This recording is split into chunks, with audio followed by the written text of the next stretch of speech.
Friends, fashion ಆರೋಗ್ಯ ನಿಮಗೆಲ್ಲರಿಗೂ ಸ್ವಾಗತ. ಇವತ್ತು US ಪೋಲೋದು ಮೆನ್ಸದು ಬ್ರೀಫ್ ಬಂದಿದೆ. ಒಂದ್ಸಲಿ ತೋರಿಸಿ ಸ್ಟಾಕ್ಸು ನೋಡಿ. ಈ ಥರ ಬಾಕ್ಸ್ ಪೀಸ್ ಬರುತ್ತೆ. ಒಂದು ಬಾಕ್ಸಲ್ಲಿ ನಿಮಗೆ 20 ಪೀಸ್ ಬರುತ್ತೆ. ಈ ಥರ ಬಾಕ್ಸ್ ಪೀಸ್ ಬರುತ್ತೆ.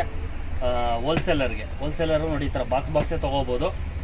ರಿಟೇಲರ್ಗೆ ಬಂದು ನಿಮಗೆ ರಿಟೇಲ್ದು ಬಂದು ನಾನು ನಿಮ್ಗೆ ಹೇಳ್ತೀನಿ. ಓಕೆ, ರಿಟೇಲ್ ಪ್ರೈಸು ನೋಡಿ. ಕಲರ್ ನೋಡ್ಕೊಳ್ಳಿ. Black, blue, green, red, grey colours ನೋಡಿ ಫ್ರೆಂಡ್ಸ್. ಈ ಥರ ಕಲರ್ಸ್ಗಳು ಸಿಗುತ್ತೆ ನಿಮ್ಗೆ. ಇಷ್ಟು ಕಲರ್ಸ್ ಇದೆ ನಿಮಗೆ. ಇದು ಬಂದು ಬಾಕ್ಸ್ ಪ್ರೈಸ್ ಬಂದು ನೋಡಿ. ಬಾಕ್ಸ್ ಪ್ರೈಸು 458 ಇದೆ.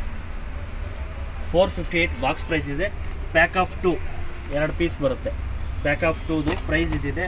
ನಾನು ನಿಮಗೆ ಕೊಡೋ ಪ್ರೈಸು 125 ಪರ್ ಪೀಸು. 125 ಅಷ್ಟೇ. 2 ಪೀಸ್ ತೊಗೊಂಡ್ರೆ 250. ಅದೇ ಪ್ಯಾಕ್ ಆಫ್ 2 ತೊಗೊಂಡ್ರೆ 250 ಆಗುತ್ತೆ. ನಿಮಗೆ ಹೋಲ್ಸೇಲರು ಸ್ಕ್ರೀನ್ ಮೇಲೆ ನಂಬರ್ ಕೊಟ್ಟಿರ್ತೀನಿ, ಕಾಲ್ ಮಾಡಿ ಪ್ರೈಸ್ ಏನು ಅಂತ ತಿಳಿಸ್ತೀನಿ. ಹೋಲ್ಸೇಲ್ ಪ್ರೈಸು, ಕ್ವಾಂಟಿಟಿ ಎಷ್ಟು ಬೇಕಾದ್ರೆ ಬುಕ್ ಮಾಡ್ಕೊಳ್ಳಿ, ಕ್ವಾಂಟಿಟಿ ಇದೆ. ರಿಟೇಲರ್ಗೆ ಬಂದು ಪರ್ ಪೀಸ್ 125. Thank you.